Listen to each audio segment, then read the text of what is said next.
The sterile hum of fluorescent lights buzzed in the background as Lauren Whitaker adjusted her pearl necklace, her expression a careful mask of indignation and composure. The courtroom was packed with reporters, community activists, and curious onlookers, all eager to witness the controversial case that had quickly become the talk of the state. The tension in the air was palpable, a sharp undercurrent of racial and social discord rippling through the neatly arranged benches. Lauren, a 32-year-old socialite from the affluent neighborhoods of Westfield, had filed a lawsuit against Jamal Carter, a 38-year-old single father and small business owner from the city's working-class district. Her claim was simple yet incendiary. Jamal was the father of her 2-year-old son Ethan and had been avoiding his financial responsibilities. The lawsuit demanded hundreds of thousands of dollars in back child support and ongoing payments. The case struck a nerve with the public, not just because of the explosive allegations, but because of the optics. Lauren Whitaker, with her fair skin, blonde curls, and designer wardrobe, represented privilege and pedigree. Jamal Carter, on the other hand, was a proud black man who had spent years building his auto repair business from the ground up while raising his teenage daughter, Kiara, on his own. The contrast between them couldn't have been starker. The media latched onto the story, painting Lauren as a victim bravely standing up for her child's future, and Jamal as a potential deadbeat dad shirking his responsibilities. Social media exploded with debates, hashtags, and heated arguments. Racial undertones crept into the discourse, with some defending Lauren as a mother fighting for justice and others accusing her of weaponizing her privilege against a man who had done nothing wrong. Jamal, however, remained adamant. "I've never met this woman in my life," he had told reporters outside the courthouse on the first day of the trial. His voice was steady, but the pain in his eyes was unmistakable. "This is a lie, and I'm going to prove it." The courtroom atmosphere was electric as the trial began. Judge Harold Hartman presided, his reputation as a no-nonsense conservative preceding him. He was a man of the law, known for his strict interpretations and little patience for theatrics. Yet even he couldn't ignore the weight of the case before him. Lauren's attorney, a sharp-tongued man named Richard Mays, presented his opening statements with confidence. He painted Lauren as a loving mother who had been wronged, her child left to suffer without the support of his father. He presented evidence that seemed damning: text messages allegedly sent by Jamal to Lauren, photographs of the two together at what appeared to be a party, and even witness statements claiming they had seen the pair together. Jamal's lawyer, Denise Harper, was equally formidable. A seasoned attorney who had spent her career advocating for racial and social justice, she countered the allegations with precision. She pointed out inconsistencies in Lauren's story and questioned the authenticity of the evidence. "My client has no connection to this woman," she declared. "We will prove his innocence." But as the trial unfolded, the odds seemed stacked against Jamal. The public's perception, the media's biased coverage, and even Judge Hartman's skeptical demeanor weighed heavily on his shoulders. Still, he refused to back down. For Jamal, this wasn't just about clearing his name. It was about protecting his family, his reputation, and his dignity. The lawsuit had ignited a firestorm, but no one could have predicted just how deep the flames would burn or the shocking truths that would soon come to light. The courtroom buzzed with anticipation as Lauren took the stand. Her blonde curls framed her face perfectly, and she clutched a tissue in her manicured hand, dabbing at non-existent tears. She glanced briefly at Jamal, her lips tightening before she turned her gaze to the jury, as if silently pleading for their sympathy. Ms. Whitaker, her attorney, Richard Mays, began with a measured tone. "Can you explain to the court how you first met Mr. Carter?" Lauren nodded, her voice trembling just enough to seem authentic. "It was 2.5 years ago at a charity gala," she said, her eyes darting to the jury. "He was charming, attentive. We had a connection." "And did this connection lead to a relationship?" Lauren hesitated, allowing the silence to stretch. "Yes," she said finally. "It wasn't serious, but we spent time together. Shortly after, I found out I was pregnant. Did you inform Mr. Carter of your pregnancy?" "I did," Lauren replied, frowning slightly. "But he told me he wasn't ready to be a father. He said he had enough on his plate with his business and his daughter." Gasps rippled through the courtroom and Jamal clenched his fists on the table. Denise Harper, his lawyer, placed a calming hand on his arm. "Let her dig her own hole," she whispered. Richard Mays continued, presenting a series of text messages on a large screen for the jury to see. The messages, allegedly from Jamal, were affectionate at first, then dismissive and cold as Lauren claimed to have informed him of her pregnancy. One message read, "I can't do this. Take care of it." Denise Harper immediately objected. "Your Honor, we question the authenticity of these messages. They could have been fabricated." Judge Hartman frowned but allowed the evidence to stand for the moment. "We'll address that during cross-examination," he said. The next piece of evidence was a photograph of Lauren and Jamal at the supposed charity gala. In the image, Lauren was smiling brightly, her hand resting on the arm of a man who bore a striking resemblance to Jamal. The resemblance was uncanny, and murmurs of doubt began to ripple through the courtroom. "Ms. Whitaker," Richard said, his voice softening, "why did you wait so long to come forward with your claim?" Lauren lowered her head, her voice cracking. "I didn't want to ruin his life," she said, "but Ethan deserves a father. He deserves the support he's been denied." The jury seemed to shift uncomfortably, and even Judge Hartman's expression softened. For the first time, Denise Harper looked uncertain. Jamal, however, sat frozen, his jaw tight. He knew the truth, but the tide seemed to be turning against him. When Denise finally rose to cross-examine Lauren, she was calm and methodical. "Ms. Whitaker," she began, "you claim to have had a relationship with my client, but can you provide any concrete evidence beyond text messages and a photograph?" Lauren stiffened. "I've already provided plenty of evidence. Yet you've resisted my repeated requests for a paternity test," Denise said, her voice rising slightly. "If you're so confident in your claims, why not take the test and put this matter to rest?" Lauren's face flushed, and she glanced at her attorney, who quickly objected. "My client is not on trial here, Ms. Harper." "No," Denise shot back, "but her credibility is." The exchange left the courtroom buzzing, and even Judge Hartman seemed intrigued by Lauren's reluctance. He addressed her directly. "Ms. Whitaker, the court strongly encourages you to comply with the request for a paternity test. If you refuse, it may weaken your case." Lauren hesitated, her hands trembling slightly as she clutched the tissue in her lap. I'll consider it," she said finally, her voice barely audible, but the damage was done. Suspicion began to creep into the minds of the jury and the public. Why would a mother so certain of her claims resist such a straightforward test? Was there more to this story than met the eye? As the trial continued, Denise Harper began to dig deeper. She subpoenaed records from the charity gala where Lauren claimed to have met Jamal, and the results were startling. While there were photographs of Lauren at the event, there was no record of Jamal ever attending. In fact, on the night in question, Jamal had been working late at his auto repair shop, a fact corroborated by multiple employees. When Denise presented this evidence to the court, the atmosphere shifted dramatically. Lauren's confident demeanor began to crack, and even her attorney seemed rattled. "Ms. Whitaker," Denise said during her next cross-examination, "can you explain how Mr. Carter could have been at the charity gala when multiple witnesses place him at work that evening?" Lauren stammered, her polished facade slipping. I don't know. Maybe he came later. Or maybe," Denise said, her voice sharpening, "you've fabricated this entire story." The courtroom erupted in murmurs, and Judge Hartman slammed his gavel. "Order," he barked, his stern gaze fixed on Lauren. "Ms. Whitaker, I'm giving you one last opportunity to agree to a paternity test. If you refuse, the court will interpret your refusal as an admission of doubt."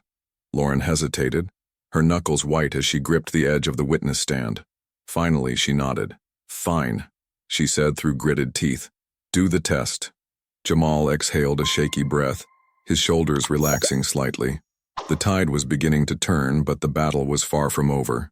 The courtroom waited with bated breath for the results, knowing that the truth would either vindicate Jamal or confirm their worst fears. The day the DNA test results were scheduled to be revealed, the courtroom was packed tighter than ever. News outlets had set up cameras outside the courthouse, while protesters and supporters on either side of the case held up signs. It wasn't just a trial anymore. It was a spectacle. Inside the courtroom, the air was thick with anticipation. Lauren sat stiffly at her table, her once calm and composed demeanor replaced by an unmistakable tension. Her attorney, Richard Mays, whispered something in her ear, but she barely nodded, her hands gripping the edges of the table. Across the room, Jamal sat with his lawyer, Denise Harper, his face a stoic mask, but the slight tapping of his foot betrayed his nerves. He had nothing to hide, yet the weight of this ordeal pushed heavily on his shoulders. Judge Hartman entered the room, his expression unreadable as he took his seat at the bench. "This court has received the results of the paternity test," he announced, his voice steady and deliberate. "I remind everyone to remain silent and respectful as I read the findings." The courtroom fell deathly silent. Not a cough or shuffle could be heard as the judge opened the envelope containing the results. He adjusted his glasses and scanned the paper, his brows furrowing slightly before he spoke. "The results of the DNA test conclusively determined that Mr. Jamal Carter is not the biological father of Ethan Whitaker." For a brief moment there was complete silence, as if the courtroom itself was holding its breath. Then a collective gasp swept through the room, followed by a flurry of whispers. Lauren's face went pale, her mouth opening and closing as if she were trying to form words but couldn't find them. Jamal exhaled sharply, his body slumping slightly as the tension drained from him. Denise placed a reassuring hand on his arm, a small smile tugging at her lips. Judge Hartman banged his gavel sharply. "Order in the court," he barked, his voice cutting through the growing murmurs. He turned his gaze to Lauren, his expression hardening. "Ms. Whitaker, you have some explaining to do." Lauren's attorney quickly rose to his feet, his face flushed. "Your Honor, there must be some kind of mistake." "There is no mistake," Judge Hartman interrupted, his voice cold. "The results are clear. Mr. Carter is not the father of this child, and I intend to find out exactly why we're all here." Lauren's hands trembled as she rose shakily to her feet. It's not what it looks like," she stammered. "I thought he was the father. I really did." Denise Harper stood, her voice sharp and cutting. "Ms. Whitaker, you presented this court with text messages, photographs, and a fabricated story to support your claim. You resisted a paternity test at every turn, and now that you've been proven to be lying, you expect us to believe this was all a misunderstanding?" Lauren's lower lip quivered and she turned desperately to the judge. "Your Honor, I didn't mean for it to go this far. I needed help. I needed someone to take responsibility." "Responsibility for what?" Denise pressed, stepping forward. "For your financial troubles? For your poor decisions? Or are you simply using the legal system and this man's reputation as a pawn in your game?" Richard Mays objected loudly. "Your Honor, this line of questioning is inflammatory."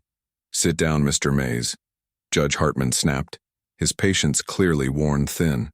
He turned back to Lauren, his eyes narrowing. "Ms. Whitaker, I suggest you start telling the truth. Now." Lauren's shoulders sagged and the tears she had been holding back finally spilled down her cheeks. "I didn't know what else to do," she sobbed. "Ethan's real father left me. I've been struggling to get by, and I thought Jamal could help. He's successful, he has money, and he's the kind of man who would do the right thing." A stunned silence fell over the courtroom as her words sank in. The implications were staggering. Lauren hadn't just lied. She had deliberately targeted Jamal, a hard-working black father, because she believed he was an easy mark. The weight of her actions hung heavy in the air, and all eyes turned to Judge Hartman, waiting for his response. The judge's face was a mask of controlled fury. "Ms. Whitaker," he said slowly, his voice low and steady, "you have not only wasted this court's time and resources, but you have also attempted to manipulate the legal system and tarnish an innocent man's reputation for your own gain. This is a serious matter, and I assure you, there will be consequences." Lauren's sobs grew louder, but there was no sympathy left in the room. Even her attorney looked resigned, his shoulders slumping as he sank back into his chair. Jamal, meanwhile, sat motionless, his expression unreadable, but inside he felt a surge of relief and anger. Relief that the truth had finally come out, and anger at the ordeal he had been forced to endure. Judge Hartman turned to the jury. "In light of this new evidence, I am dismissing the charges against Mr. Carter. Furthermore, I am ordering an investigation into Ms. Whitaker's actions to determine whether charges of fraud and perjury should be filed." The courtroom erupted into chaos. Reporters rushed out to break the news while spectators whispered furiously among themselves. Lauren buried her face in her hands, her once impeccable image shattered beyond repair. As the gavel fell, signaling the end of the trial, Jamal stood and looked across the room at Lauren. For a moment their eyes met. There was no satisfaction in his gaze, only a quiet, weary disappointment. He had fought for his name, his dignity, and his family, and he had won. But the scars of this battle would linger. The fallout from the courtroom bombshell was swift and unforgiving. Within hours of the DNA test results being revealed, news outlets were ablaze with headlines that painted Lauren Whitaker in a very different light. Words like fraud, deception, and manipulation dominated the airwaves, and social media erupted with outrage. The public, which had once rallied behind Lauren as a struggling single mother seeking justice, now turned on her with venom. Investigators began digging into Lauren's past, uncovering a trail of lies and deceit that shocked even the most seasoned professionals. Court documents revealed that this wasn't the first time Lauren had made such accusations. 2 years earlier, she had filed a similar lawsuit against another man, claiming he was the father of her child. That case had been quietly dropped when inconsistencies in her story arose, but the damage to the man's reputation had already been done. Further scrutiny revealed that Lauren had been living well beyond her means. Expensive clothes, luxury vacations, and a lavish lifestyle were all funded through a combination of credit card debt and financial support from various men she had dated or targeted. It became painfully clear that Lauren's lawsuit against Jamal wasn't about seeking justice. It was a desperate attempt to dig herself out of a financial hole at someone else's expense. The public backlash was fierce. Protesters gathered outside Lauren's home, holding signs that read, "Stop weaponizing the system and justice for Jamal." Social media was flooded with hashtags like "Stand with Jamal" and "Trees Accountability for Lauren." Even those who had initially sympathized with her story now condemned her actions, calling for her to be held accountable. Inside the courtroom, Judge Hartman faced his own reckoning. As the investigation into Lauren's actions unfolded, he found himself reflecting on his own role in the case. He had, admittedly, been quick to believe Lauren's claims. Her polished appearance, her emotional testimony, and the weight of societal stereotypes had all influenced his initial judgment. He had doubted Jamal, not because of the evidence, but because of the implicit biases he had never fully confronted. When the time came for Judge Hartman to address the court, his voice was uncharacteristically solemn. "This case has been a sobering reminder of the responsibility we bear in the pursuit of justice," he said, his gaze sweeping over the courtroom. "It is all too easy to allow our biases, conscious or unconscious, to cloud our judgment. But justice must be blind, and it must be guided by truth, not assumptions." He turned to Jamal, who sat quietly with his lawyer. "Mr. Carter, I owe you an apology. You came into this courtroom accused of something you did not do, and the system failed you. For that I am deeply sorry." Jamal nodded, his expression calm but resolute. "Thank you, Your Honor," he said simply. Lauren, meanwhile, faced the full weight of the court's judgment. Charged with fraud and perjury, she was forced to confront the consequences of her actions. Her attorney attempted to plead for leniency, citing her financial struggles and emotional instability, but the evidence against her was overwhelming. The court sentenced her to probation, community service, and mandatory counseling, along with a hefty fine to cover the costs of the investigation. Outside the courthouse, reporters swarmed Jamal as he stepped into the sunlight, his teenage daughter Kiara by his side. "Mr. Carter, how do you feel now that the truth has come out?" one reporter asked, shoving a microphone toward him. Jamal paused, glancing down at Kiara before answering. "I feel relieved," he said. "Relieved that my name has been cleared and that my daughter doesn't have to see her father labeled as something he's not. But more than that, I feel determined. This case isn't just about me. It's about what happens when the system fails and the truth gets buried under assumptions and lies. I hope this is a wake-up call for all of us." His words went viral, sparking a broader conversation about the dangers of false accusations and the racial and social biases that often influence the judicial system. Activists and community leaders rallied behind Jamal, using his story as a catalyst for change. Panels, discussions, and campaigns emerged, all centered on the themes of justice, accountability, and breaking down stereotypes. As for Lauren, her fall from grace was swift and brutal. Once a picture of privilege and polish, she now lived a far humbler existence. Stripped of her social standing and financial security, she was forced to confront the choices that had brought her to this point. Counseling sessions revealed deep-seated insecurities and a pattern of manipulative behavior that she had spent years justifying to herself. Whether she could truly change remained to be seen, but for the first time in her life, she was no longer able to run from the truth. Judge Hartman, too, was forever changed by the case. In the weeks that followed, he began attending seminars on implicit bias and engaging in conversations with colleagues about the need for reform within the judicial system. He vowed to approach every case with a renewed commitment to fairness and impartiality, recognizing that justice required constant vigilance. The courtroom ordeal had ended, but for Jamal Carter, the journey to reclaim his life was just beginning. The weeks following the trial were a whirlwind of emotions, public appearances, and unexpected opportunities. While the scars of being wrongfully accused still lingered, something remarkable began to take shape. Jamal's story had struck a chord with people far beyond the walls of the courthouse. Jamal's quiet dignity and determination during the trial had left an indelible impression on the public. He became a symbol of resilience, a man who had defied the odds and refused to let injustice define him. News outlets clamored to interview him, not just about the trial, but about his life, his struggles, his triumphs, and the values that had guided him through it all. One evening, as Jamal sat in his modest living room with his teenage daughter Kiara, he received a call from a local community leader. The man, a prominent activist, invited Jamal to speak at an upcoming event focused on racial justice and judicial reform. At first, Jamal hesitated. He had never seen himself as a public speaker or an activist. He was just a hardworking father trying to provide for his family. But Kiara, wise beyond her years, urged him to accept. "Dad," she said, her voice steady, "you've always taught me to stand up for what's right. Now it's your turn. People need to hear your story." Her words stayed with him, and a week later, Jamal found himself standing in front of a packed auditorium. The crowd was diverse, young and old, black and white, all united by a shared commitment to justice. Jamal took a deep breath, his hands gripping the edges of the podium, and began to speak. "I never wanted to be in the position I was in," he said, his voice low but firm. "No one does.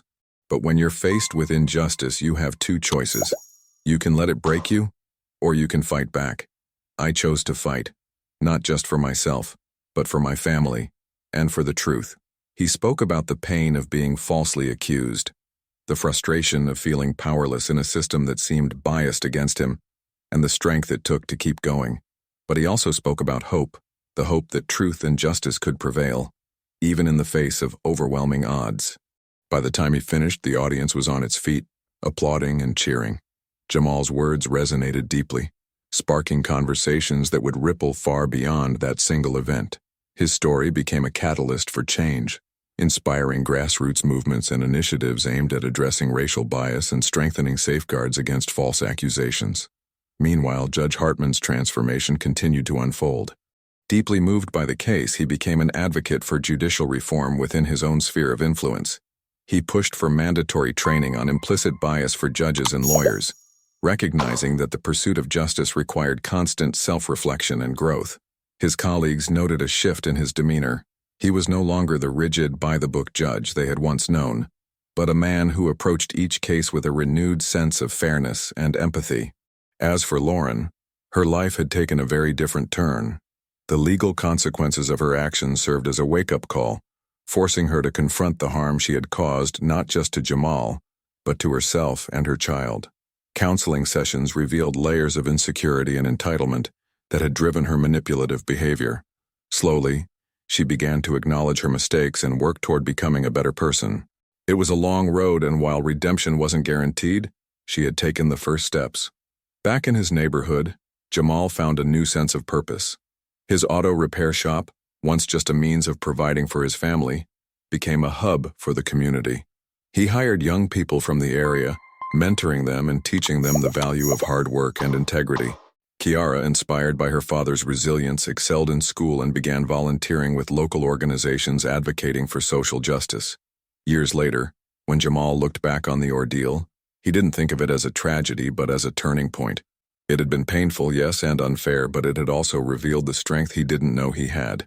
It had brought him closer to his daughter, opened doors he never would have imagined, and sparked conversations that had the potential to change lives. One evening, as he stood on the porch of his modest home, watching the sun dip below the horizon, Kiara joined him. She was taller now, more confident, with a spark in her eyes that reminded him of her late mother. "Dad," she said, leaning against the railing, "do you ever wish this never happened?" Jamal considered her question for a moment before shaking his head. "I wouldn't wish it on anyone," he admitted. But if it had to happen to someone, I'm glad it was me, because we came out stronger. And maybe, just maybe, it'll make things better for someone else down the line." Kiara smiled, her admiration for her father shining through. "You're my hero, you know that?" Jamal chuckled softly, pulling her into a hug. "And you're mine, kiddo." As the stars began to twinkle in the night sky, Jamal felt a deep sense of peace. The battle had been hard fought, but he had emerged with his head held high, his integrity intact, and his faith in the power of truth and justice restored.